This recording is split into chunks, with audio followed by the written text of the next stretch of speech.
Advocate Shihabuddin കാര്യത്താണ് ഞങ്ങളോടൊപ്പം. ഒരു വികസന അജണ്ട, അതിനൊരു വ്യക്തമായ ഡോക്യുമെന്റ് ഓരോ സ്ഥലത്തും. അതിന് ജൻസി കാഴ്ചപ്പാട്, നമ്മുടെ നാട്ടിൽ നിന്ന് ആളുകൾ പുറത്തേക്ക് പോവുക, ഏത് സാഹചര്യത്തിലാണ് പോകുന്നത്, ചോദ്യങ്ങളൊക്കെ ഒരു അപ്രസക്തമായ ചോദ്യങ്ങളാണ്. അതിപ്പോൾ തെരഞ്ഞെടുപ്പിൽ ജയിക്കുക എന്നുള്ള അത് മാത്രമാണ് കോൺഗ്രസിൻ്റെ അജണ്ട. വ്യക്തമായ ഒരു വികസന ഡോക്യുമെന്റുമായിട്ടാണ് ഈ തെരഞ്ഞെടുപ്പിനെ നേരിടുന്നത്. തദ്ദേശ സ്വയംഭരണ സ്ഥാപനങ്ങൾ ഞങ്ങൾ ഒന്നൊന്നായി തിരിച്ചു പിടിച്ചുകൊണ്ടിരിക്കുക. പുനലൂരിലെ കോൺഗ്രസ്സുകാർ മാത്രമല്ല, പുനലൂരിലെ പൊതുസമൂഹം, വളരെ സമുന്നതരായ നേതാക്കളൊക്കെ എൻ്റെ KSU കാലം മുതൽ.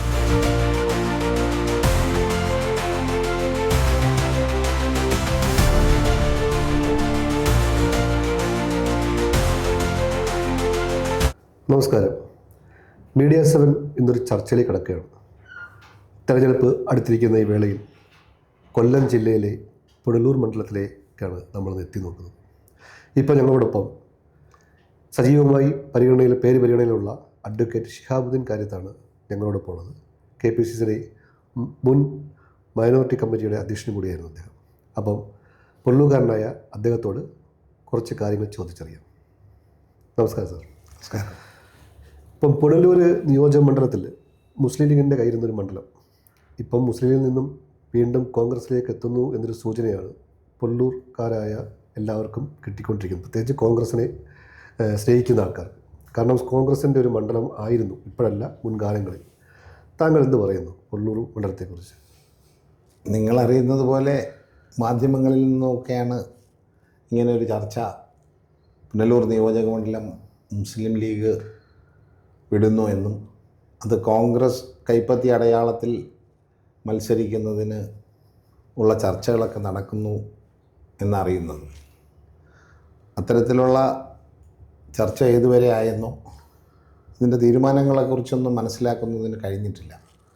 ഒരു പുനലൂരുകാരനെന്നുള്ള സ്ഥിതിക്ക് UDF അതിൻ്റെ വ്യക്തമായ കാഴ്ചപ്പാടുകളോടെ തെരഞ്ഞെടുപ്പിന് നേരിടുമ്പോൾ അവിടെ വിജയമുണ്ടാകണം, പുനലൂരിൻ്റെ വികസനം ഉറപ്പാക്കണം എന്ന് മാത്രമാണ് ആ കാര്യത്തെക്കുറിച്ച് ഇപ്പോൾ ചിന്തയിലുള്ളത്. കിഴക്കൻ മലയോര ഗ്രാമമാണ് പുനലൂർ. കൊല്ലം ജില്ലയിൽ അറിയപ്പെടുന്ന ഒരു കിഴക്കൻ മലയോര ഗ്രാമമാണ് പുനലൂർ. പക്ഷേ പഴയ കാലത്തിൽ എത്തി നോക്കിക്കഴിഞ്ഞാൽ LDFന് മാത്രം, ഇടതുപക്ഷ മുന്നണിക്ക് മാത്രം വിജയം കൈവരിച്ച ഒരു മണ്ഡലമായി മാറിയിരിക്കുന്നു. ഏകദേശം 30,000 വോട്ടുകൾക്കാണ് ഇപ്പോഴത്തെ MLA സുബാലും അതിന് മുമ്പുള്ള അഡ്വക്കേറ്റ് K രാജു സാറും ഒക്കെ വിജയിച്ചുകൊണ്ടിരുന്നത്. അപ്പോൾ എല്ലാം ഒരു അട്ടിമറിയായിരുന്നു. MP രാമനെ വരെ അട്ടിമറിച്ച ഒരു മണ്ഡലമായിട്ടാണ് പുനലൂർ കേൾക്കുന്നത്. അപ്പോൾ ആ പുനലൂരിലേക്ക് വീണ്ടും കോൺഗ്രസ്സിന് കിട്ടിയാൽ അത് പ്രയോജനപ്പെടുമോ കോൺഗ്രസ്സിന് എന്നുള്ളതാണ്. കഴിഞ്ഞ കാലങ്ങളിലെ തിരഞ്ഞെടുപ്പ് ചരിത്രങ്ങൾ പരിശോധിക്കുമ്പോൾ കഴിഞ്ഞ 3 പതിറ്റാണ്ടായി അവിടെ CPIയുടെ നേതൃത്വത്തിൽ അല്ലെങ്കിൽ ഇടതുപക്ഷ ജനാധിപത്യ മുന്നണിയുടെ നേതൃത്വത്തിലായിരുന്നു ആ നിയോജകമണ്ഡലമെങ്കിൽ പോലും അതിനു മുമ്പ് ശ്രീ പുനലൂർ മധു MLA ഉൾപ്പെടെയുള്ള ആളുകൾ UDF MLAമാർ അവിടെ ഉണ്ടായിട്ടുണ്ട് എന്നുള്ളതാണ് യാഥാർത്ഥ്യം. അതിനൊക്കെ ശേഷം ഞാൻ നേരത്തെ സൂചിപ്പിച്ചതുപോലെ 3 പതിറ്റാണ്ടായി അവിടെ ഇടതുപക്ഷ ജനാധിപത്യ മുന്നണി, അതുപോലെ കഴിഞ്ഞ 10 വർഷക്കാലമായി ഗവൺമെൻറ് ഉണ്ടായിരുന്നു.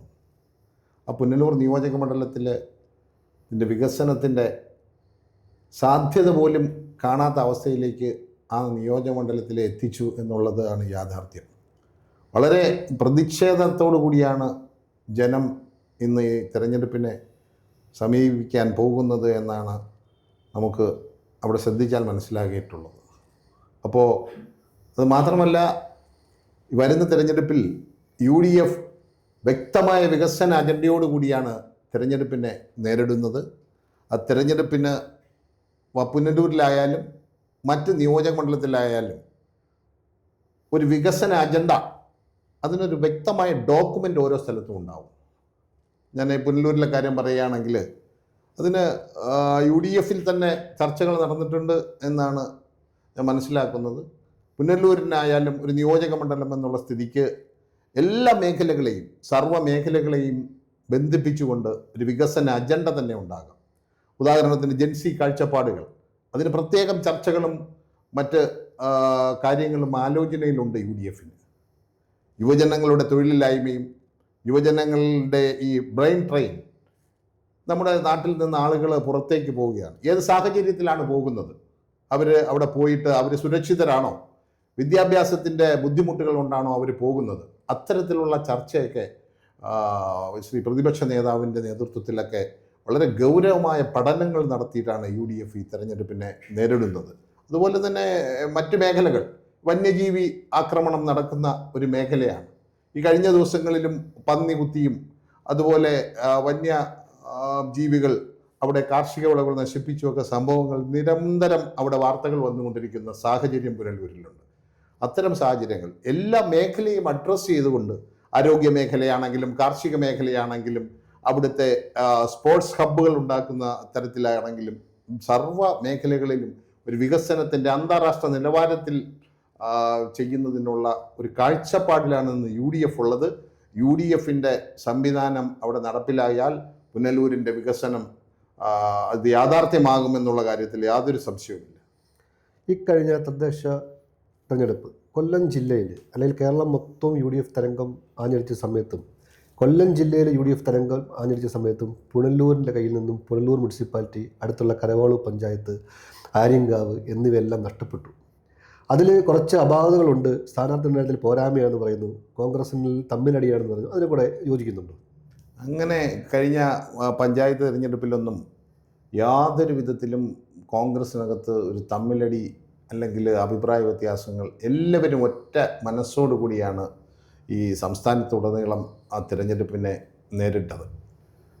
ഇപ്പോൾ ഇവിടെ പറഞ്ഞത് കണക്ക് 7ഓളം ഗ്രാമപഞ്ചായത്തുകളും ഒരു മുനിസിപ്പാലിറ്റിയും ഉൾക്കൊള്ളുന്ന പുനലൂരിൽ കുളത്തൂപ്പുഴ, ഇടമുളയ്ക്കൽ അങ്ങനെയുള്ള പഞ്ചായത്തുകളൊക്കെ കോൺഗ്രസ് നിലനിർത്തിക്കൊണ്ടാണ് ഈ തിരഞ്ഞെടുപ്പ് വന്നത്. ആ വോട്ടിംഗ് പാറ്റേണൊക്കെ നോക്കിയാൽ നിങ്ങൾക്ക് മനസ്സിലാക്കാവുന്നതേ ഉള്ളൂ എന്താണ് ആ പുനലൂരിലെ തിരഞ്ഞെടുപ്പിൽ സംഭവിച്ചിരിക്കുന്നത്. വലിയ വ്യത്യാസത്തിലൊന്നുമല്ല.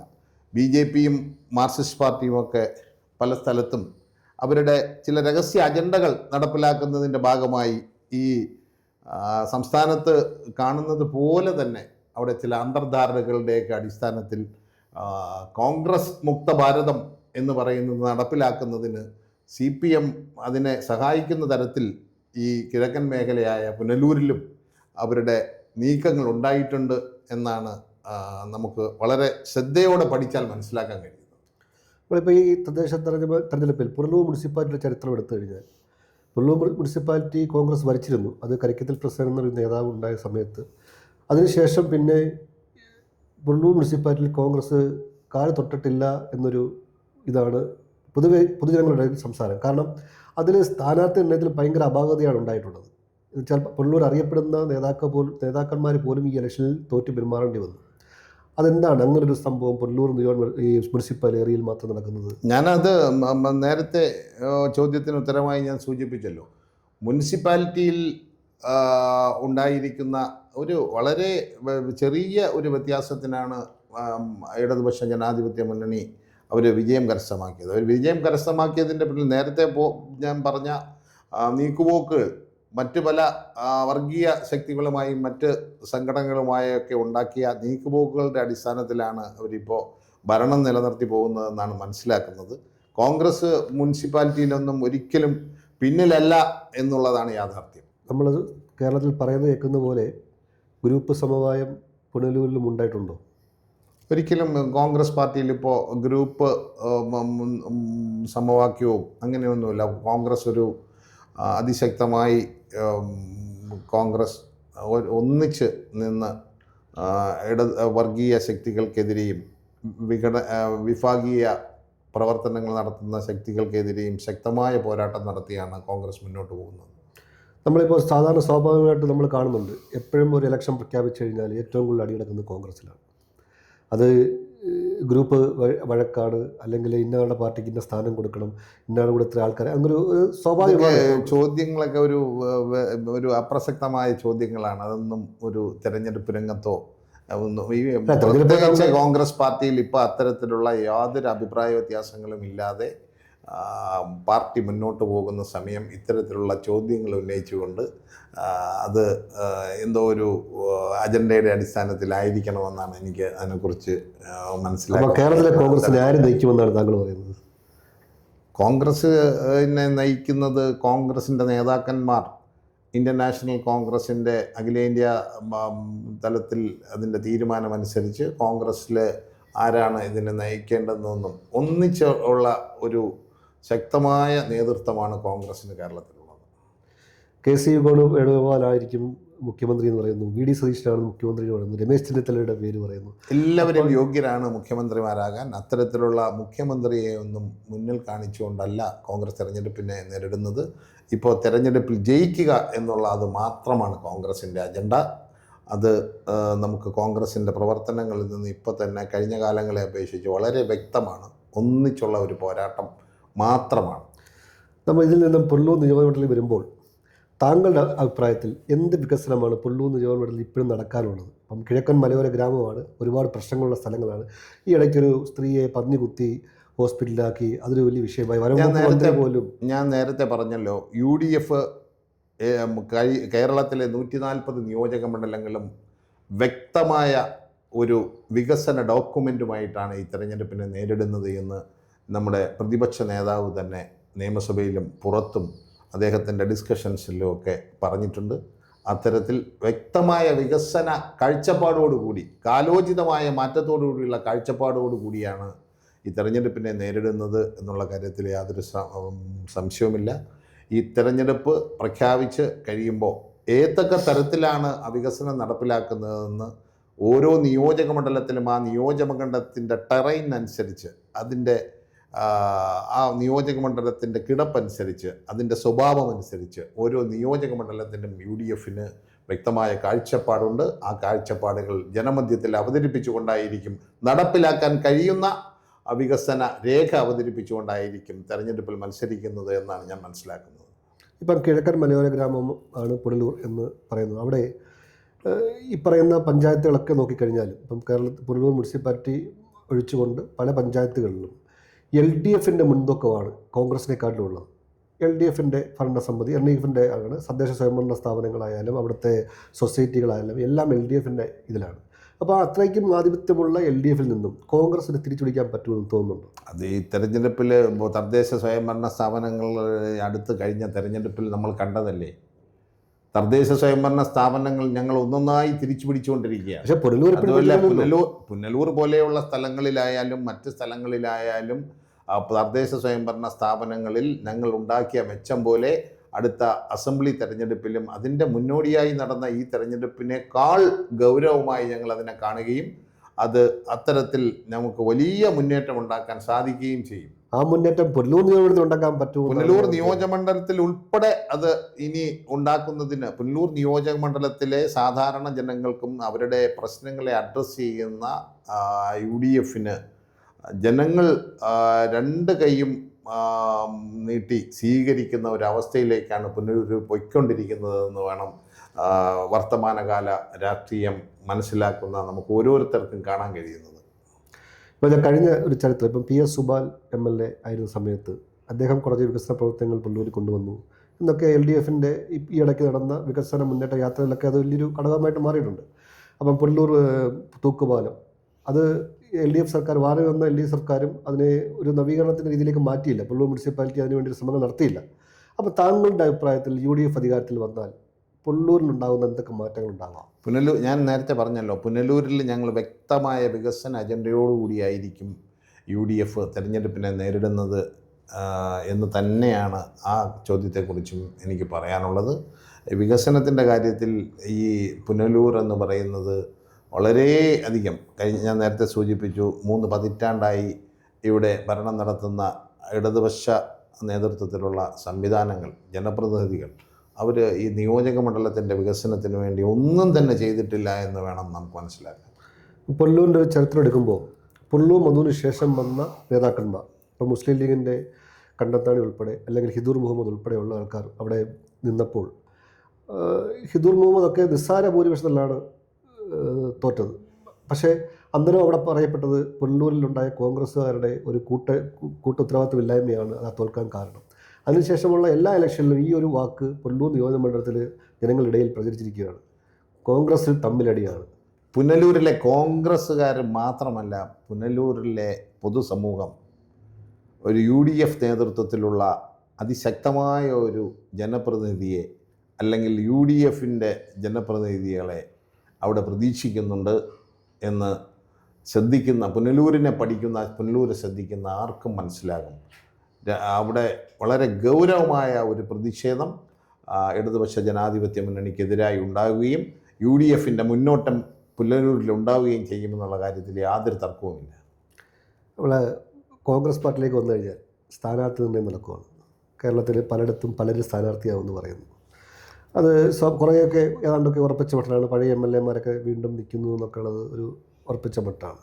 യുവതലമുറകൾ മുന്നോട്ട് വരുന്നതിൽ താങ്കൾ യോജിക്കുന്നുണ്ട്? യുവതലമുറകൾക്ക് സീറ്റ് കൂടുതൽ കൊടുക്കുന്നതിലൂടെ എല്ലാ യുവതലമുറ മാത്രമായിട്ട് സംരക്ഷിക്കണമെന്ന് അല്ല ഞാൻ പറയുന്നത്. യുവാക്കളെയും വനിതകളെയും അതുപോലെ പരിചയസമ്പന്നരായ ആളുകളെയും ഒരുപോലെ പരിഗണിക്കുകയും അത് പാർട്ടി നിർദ്ദേശങ്ങൾക്കനുസരിച്ച് അഖിലേന്ത്യാ തലത്തിൽ പാർട്ടി എടുക്കുന്ന തീരുമാനങ്ങൾക്കനുസരിച്ച് കേരളത്തിലും കാര്യങ്ങൾ നടപ്പിലാകും എന്ന് തന്നെയാണ് ഞാൻ മനസ്സിലാക്കുന്നത്.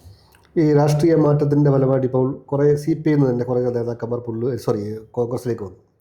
ഇവർക്കെല്ലാം സീറ്റ് കൊടുക്കാൻ കോൺഗ്രസ് നേതൃത്വം തയ്യാറാണെന്ന് പറയുന്നു.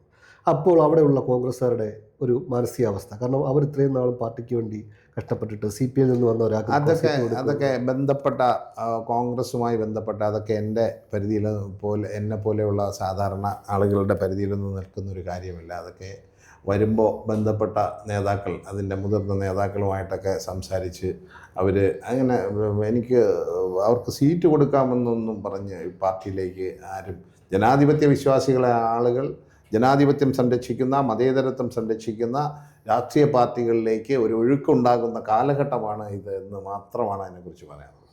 ഇപ്പോൾ സോഷ്യൽ മീഡിയയിലും ചാനലുകളിലും എല്ലാം പറഞ്ഞു കേൾക്കുന്നൊരു പേരാണ് അഡ്വക്കേറ്റ് ഷിഹാബ് കാര്യത്ത് പുല്ലൂർ നിയോജകമണ്ഡലത്തിലേക്ക്.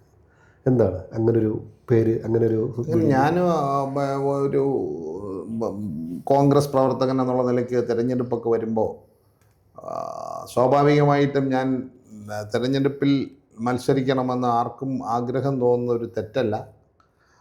പക്ഷേ അങ്ങനെ ഒരു പേര് പറഞ്ഞു കേൾക്കുന്നതായും അതിനുവേണ്ടി ഒരു ശ്രമം നടത്തിയതായും ഒന്നും ആർക്കും പറയാൻ കഴിയില്ല.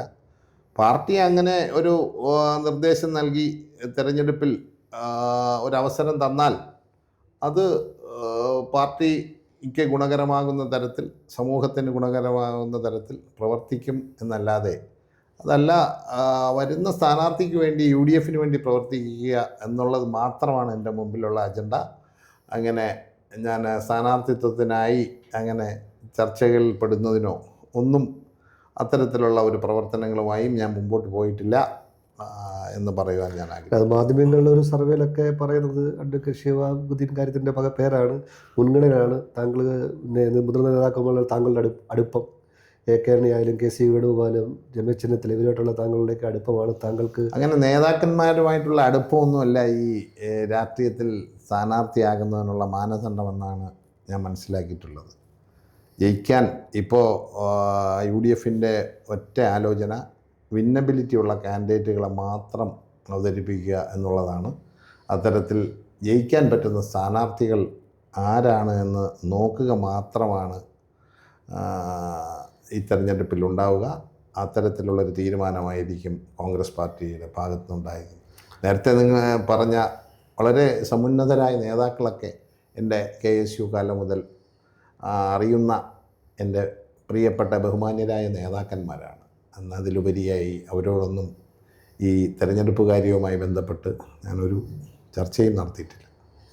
ഇപ്പം ഏറെക്കുറെ ഉറപ്പായിരിക്കുകയാണ് മുസ്ലിം ലീഗ് ഇതിൽ നിന്ന് പിന്മാറി എന്നുള്ളത് ഏകദേശം ഉറപ്പായി. ഇതൊക്കെ UDF നേതാക്കൾ ചർച്ച ചെയ്യേണ്ട കാര്യമാണ്. അതെ, പക്ഷേ നമ്മൾ മാധ്യമങ്ങളിലും മുഖ്യധാരാ മാധ്യമങ്ങളിലൊക്കെ നമ്മളിങ്ങനെ ഒരു ചർച്ചയിലൊക്കെ മുഖ്യധാരാ ചർച്ച ചെയ്യേണ്ട കാര്യങ്ങൾ നമ്മൾ തമ്മിലൊരു ചർച്ച ചെയ്യുന്നത് ശരിയാണോ എന്ന് പോലും അല്ല. അത് മുഖ്യധാരാ മാധ്യമങ്ങളിൽ വരുന്ന വാർത്തകളാണ് ഞങ്ങൾ പറയുന്നത്. മുഖ്യധാരാ മാധ്യമങ്ങളിൽ മുസ്ലിം ലീഗ് പുല്ലൂർ സീറ്റ് വേണ്ട എന്ന് പറയുമ്പോൾ മാധ്യമങ്ങൾക്ക് കിട്ടുന്ന സോഴ്സ് എന്താണെന്ന് എനിക്ക് പറയാൻ കഴിയില്ല. മാധ്യമങ്ങൾ മനസ്സിലാക്കിയത് മാധ്യമങ്ങളിൽ എഴുതുന്നു, അത് ശരിയാകാം, ശരിയാകാതിരിക്കാം. അത്തരത്തിലുള്ള UDF ചർച്ച ചെയ്യേണ്ട കാര്യങ്ങളെക്കുറിച്ചൊന്നും നമ്മളൊരു അഭിപ്രായം പറയുന്നത് ശരിയല്ല. താങ്കളുടെ അഭിപ്രായത്തിൽ പുല്ലൂർ UDF ഭരിക്കുമോ? തീർച്ചയായും പുനലൂരിലെ UDFന് അനുകൂലമായ ഒരു തരംഗം തന്നെയാണ് പുനലൂരിലുള്ളത്. കേരളത്തിലാകമാനം 100-ലധികം സീറ്റുകളിൽ നേടിക്കൊണ്ട് UDF അധികാരത്തിൽ വരുമ്പോൾ പുനലൂരിലൊരു ജനപ്രതിനിധിയും അതിനകത്തുണ്ടായിരിക്കും എന്നുള്ള കാര്യത്തിൽ യാതൊരു തർക്കവുമില്ല. അപ്പോൾ താങ്കളുടെ വാക്ക് പൊന്നാവട്ടെ. പുനലൂരിൽ ഒരു നല്ലൊരു UDFൻ്റെ സ്ഥാനാർത്ഥിയായിട്ട് താങ്കളുടെ പേരോ അല്ലെങ്കിൽ താങ്കളോ വരട്ടെ എന്ന് ഞങ്ങൾ ആശംസിക്കുകയാണ്. അപ്പം ഞങ്ങളോട് ഇത്രയും നേരം ചെലവഴിച്ചതിന് എല്ലാവർക്കും നന്ദി.